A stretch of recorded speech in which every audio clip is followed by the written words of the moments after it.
When I was a kid, the disaster we worried about most was a nuclear war. That's why we had a barrel like this down in our basement, filled with cans of food and water. When the nuclear attack came, we were supposed to go downstairs, hunker down, and eat out of that barrel.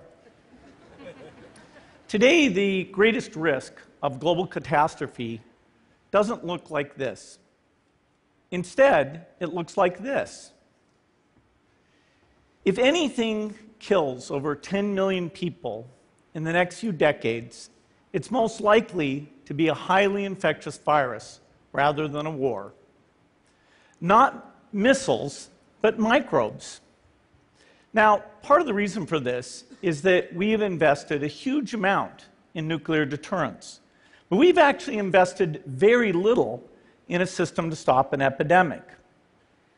We're not ready for the next epidemic. Let's look at Ebola. I'm sure all of you read about it in the newspaper. Lots of tough challenges. I followed it carefully through the case analysis tools we use to track polio eradication. And as you look at what went on, the problem wasn't that there was a system that didn't work well enough. The problem was that we didn't have a system at all. In fact, there are some pretty obvious key missing pieces. We didn't have a group of epidemiologists ready to go who would have gone, seen what the disease was, see how far it had spread. The case reports came in on paper. It was very delayed before they were put online, and they were extremely inaccurate. We didn't have a medical team ready to go. We didn't have a way of preparing people. Now, Médecins Sans Frontières did a great job orchestrating volunteers, but even so, we were far slower than we should have been getting the thousands of workers into these countries.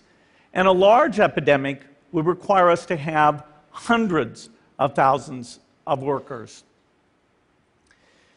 There was no one there to look at treatment approaches, no one to look at the diagnostics, no one to figure out what tools should be used. As an example, we could have taken the blood of survivors, processed it, and put that plasma back in people to protect them. But that was never tried. So there was a lot that was missing, and these things are really a global failure. The WHO is funded to monitor epidemics, but not to do these things I talked about. Now, in the movies, it's quite different. There's a group of handsome epidemiologists ready to go. They move in, they save the day, but that's just pure Hollywood. The failure to prepare could allow the next epidemic to be dramatically more devastating than Ebola.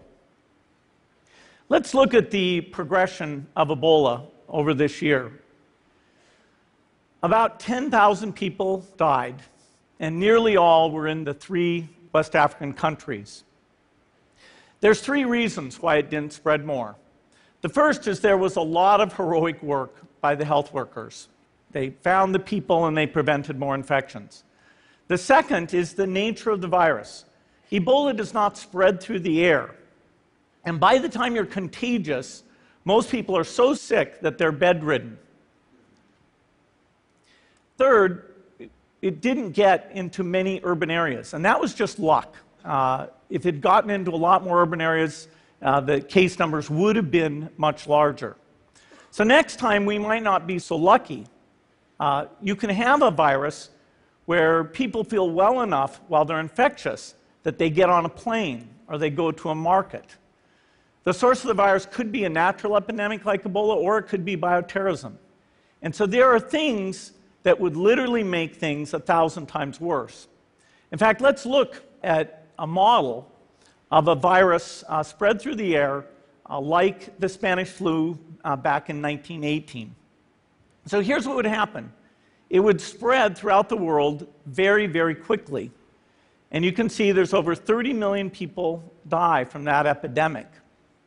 So this is a serious problem. We should be concerned. But in fact, we can build a really good response system. We have the benefits of all the science and technology that we talk about here. We've got cell phones to get information from the public and get information out to them. We have satellite maps where we can see where people are and where they're moving.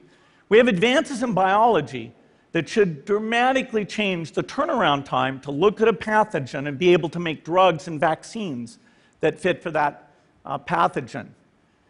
So we can have tools, but those tools need to be put into an overall global health system, and we need preparedness. The best lessons, I think, on how to get prepared are, again, what we do for war. For soldiers, we have full-time waiting to go. We have reserves that can scale us up to large numbers. NATO has a mobile unit that can deploy very rapidly. NATO does a lot of war games to check, are people well-trained? Do they understand about fuel and logistics and the same radio frequencies? So they are absolutely ready to go. So those are the kinds of things we need to deal with an epidemic. What are the key pieces?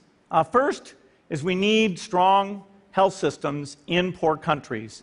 That's where mothers can give birth safely, kids can get all their vaccines, but also where we'll see the outbreak very early on. We need a medical reserve corps. Lots of people who've got the training and background who are ready to go with the expertise.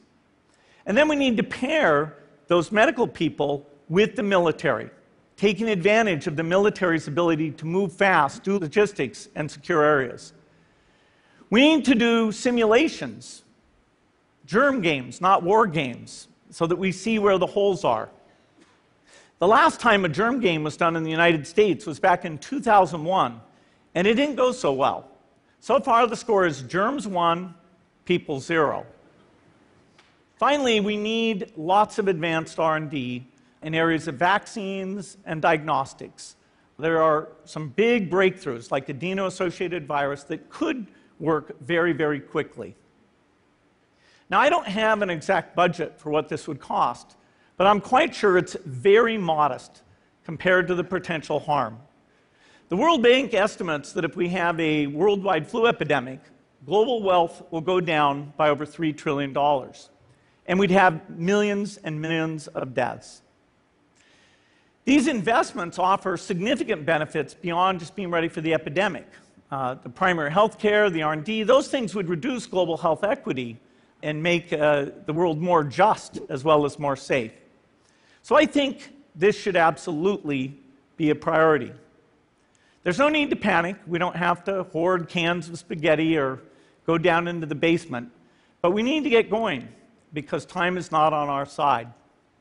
In fact, if there's one positive thing that can come out of the Ebola epidemic, it's that it can serve as an early warning, a wake-up call to get ready.